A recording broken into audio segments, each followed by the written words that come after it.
When we think of Uncle Luke and Trick Daddy, we think of pioneer. We think of unapologetic, bass-heavy blueprint of Miami hip-hop. They built empires on shaking the room. But what happens when the architect of the club try to alter the architect of soul? Recently, a cultural friction point emerged when hip-hop legends trying to insult and criticize India Arie based on her statement about the low vibrant frequency of the song Spend That.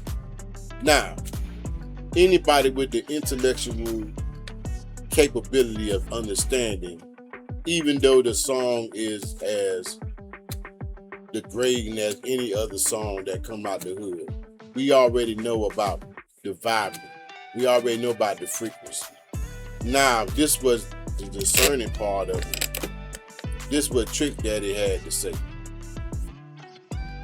You want to simply try to target a young black female that's doing something positive, that's in her bag right now. You talked about her bag when she put out certain singles. You talked about her over and over again with situations with who the nigga she was dealing with. Everything y'all get on this internet and act like y'all life is all peaches and cream.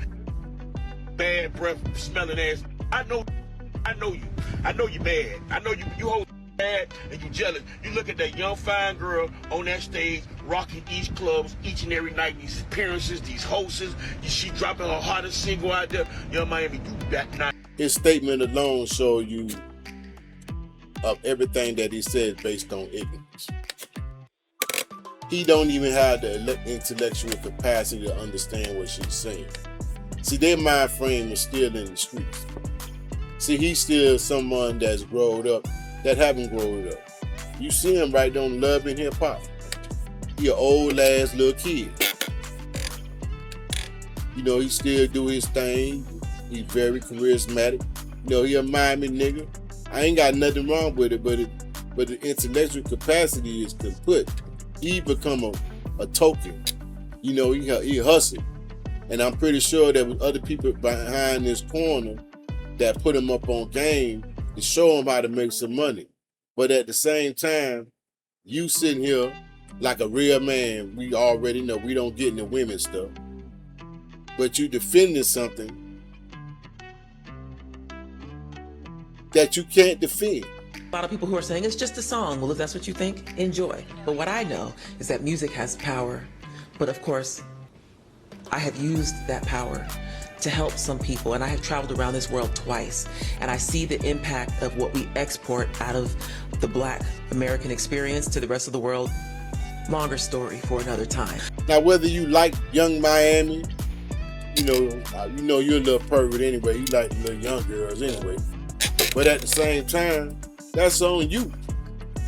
But it still got to look out for the rest of the community, the rest of the kids. Just because she making the money on rapping about some dumbass shit. Even though the song catchy as hell, it's dumb. You know, glorifying shoplifting and boosting. You know why they doing it anyway? Because they can't get a job and make no money. And people like you with money and stuff like that ain't providing jobs for people. You're barely working yourself. That's why you sitting on Love and Hip Hop, to make you some money. Y'all need to stop me with this shit. And then, let me get on Luke ass. God and India Arie and Afrocentric, we would be bored as fuck. It's just lyrics. So when this girl, India Arie or whoever the hell it is, listen, I have no problem with these Afrocentric type people, but they're always jumping into the conversation of wanting art to be created like they are. If everybody lived in the world of Jill Scott and all music was Jill Scott and India Arie and Afrocentric, we would be bored as fuck. Luke, I know you from the past. You know, you made your little money, but you still did niggas dirty. I mean, just like all I realize is niggas fucking other niggas just to goddamn compete with the white people or do what the white people been doing to us for a long time. But all of a sudden, don't throw rocks and hide your hand. You ain't the only one that got a motherfucking fight in this rodeo. Now, you want to run for Congress, and I don't even know how you even have the intellectual capacity to do any of that shit. You just got money and board and just trying to get you some fans or some recognition, or, as I say, some damn press. That's it. Because them crackers that run circles around your dumb ass. You just a loud mouth that want to talk and be heard. Everybody know Uncle Luke. The main person that put your ass on the map was Two Live Crew. So it is what it is. But y'all in the sitting to fight about a grown ass woman in the Arie them run circles around Yung Miami. It ain't got nothing to do with money or no jealousy. It's about another grown woman trying to elevate and speak life into the people that she loves. Not too bad that you got a lot of black people that don't have that mindset because maybe they wasn't raised with it or it's not completely in their heart. Regardless of the what. You played with the devil too long to learn to get burnt and don't know how to accept things for what they is. Plus your men. You ain't seen not near a woman jumped online to defend Yung Miami. Two niggas. And two ignorant ass niggas at that. Look here, money don't make you. It's all about what you do. Y'all got low IQ and y'all got problems. Peace out.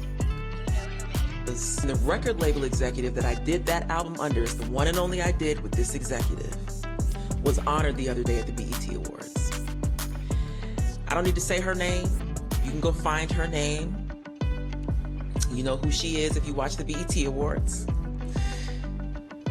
And she did things to me that were so hurtful and so offensive. And I go into that in the longer Substack video. But what really happened in that era was coercion. That's how I know what coercion is. I know a version of it because coercion is when somebody puts you, it's not rap doing this. Coercion is when somebody puts you in a situation where you have to decide if you're gonna destroy everything, destroy yourself, or do what they're telling you to do.